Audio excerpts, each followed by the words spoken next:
And two of the commercial ships that joined the search late Tuesday, the day they found the first floating debris, reached sites where the debris was found. Now, once they come across objects, they analyze them to determine if they are parts of that plane or just junk. U.S. Navy P-3C Orion surveillance plane and 21 crew members arrived in Brazil early on Tuesday, too, the day of the first flight from El Salvador, and was to begin overflying the zone in the afternoon. The plane can fly over an ocean for about 12 hours at a time and has radar or sonar designed to track submarines underwater, so it shouldn't have too much problem picking up an aircraft if it's any size at all that's left, or if it didn't break apart or explode totally into a million pieces. The French dispatched a research ship equipped with unmanned subs to the debris site also. Subs can explore depths of up to 20,000 feet. And it's only about 15,000 in this particular area where Flight 447 supposedly went down.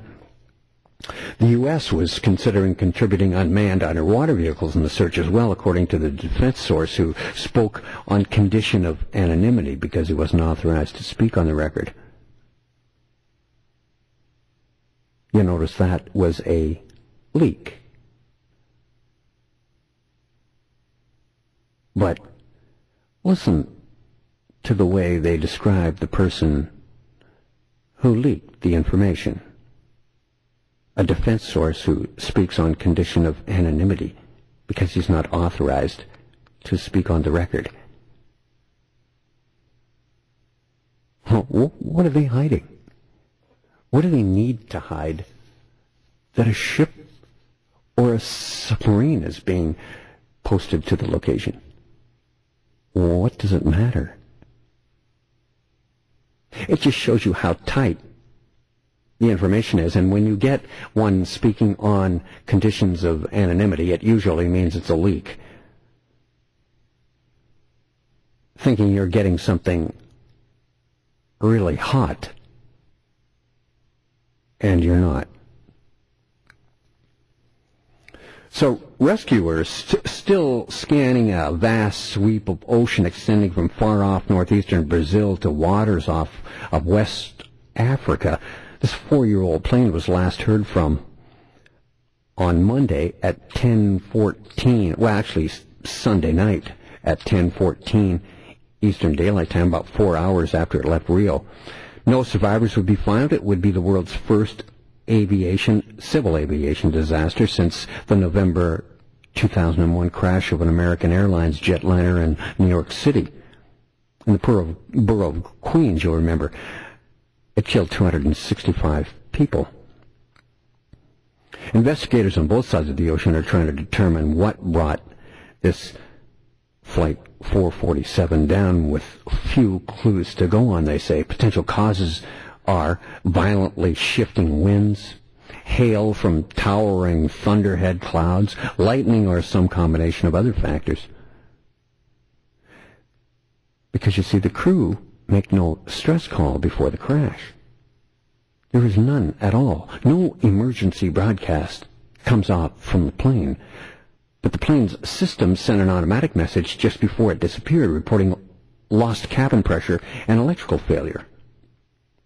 It's almost like an automatic dialer, an auto dialer. When an electrical circuit breaks inside the aircraft, it immediately sends a signal to the company's headquarters, Air France's headquarters. Now, Air France originally said they had a couple of those. It ends up there were actually 24 of those messages saying something was wrong with the plane, electrical failures, cabin pressure problems. And the French Prime Minister, François Fillon, said that if the debris is confirmed to be part of Flight 447, that'll allow them to better determine the search zone. Right.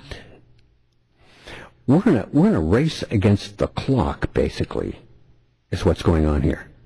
In extremely difficult weather conditions, they say, in a zone where depths reach all the way up to 15,000 feet of water.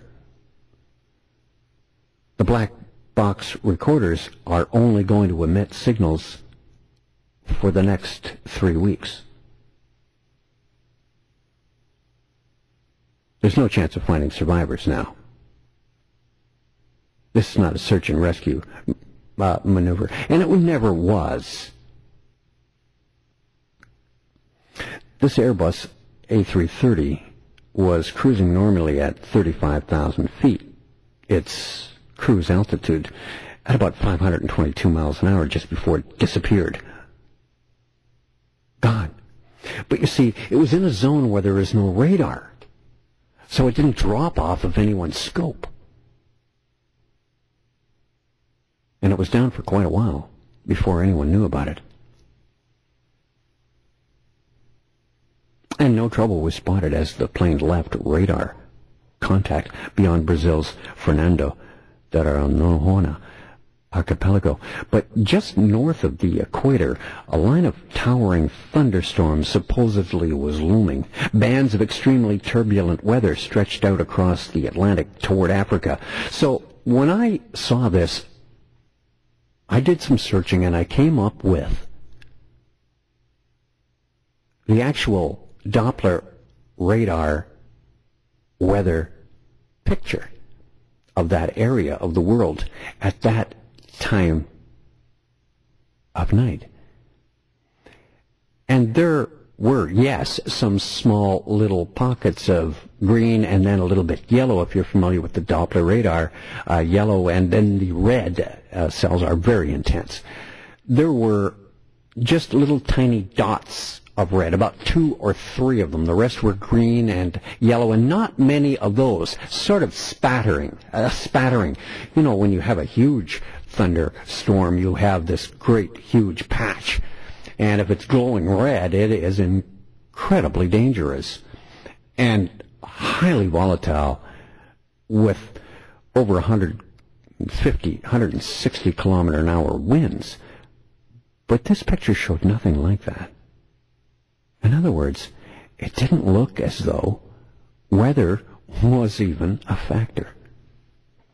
Now, France's junior minister for transport, Dominique Buscareau, says the plane sent out a kind of outburst of automated messages just before it disappeared, which means something serious happened. Yeah, like it blew up, or like it was shot down. He says eventually all circuits shut off. French military spokesman Christophe Prazak said France has 3 military patrol aircraft flying over that central Atlantic area and could shift its search operations closer to the site of that Brazilian discovery. He said that an AWACS radar plane also has been dispatched and joined the operation late Thursday. But deny, say the French. That's next on AM 640 and A View from Space. Back in just a minute with more on Air Flight 447. The opinions expressed on this show do not necessarily reflect those of AM 640. He goes deeper into today's headlines than anyone else dares to go. But you can take it. This is A View from Space with the Spaceman on AM 640.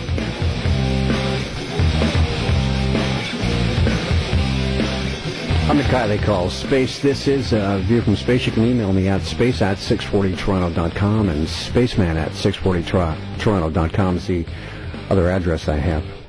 Thanks for the ones I've already received. Now, deny is what the French are doing by saying this debris that was first found on Tuesday was absolutely not from Flight Air France 447. Friday. Dateline was Paris. French and Brazilian search teams have found no debris confirmed to have come from the Airbus A330 that vanished over the Atlantic. The official said that was on Friday, yesterday.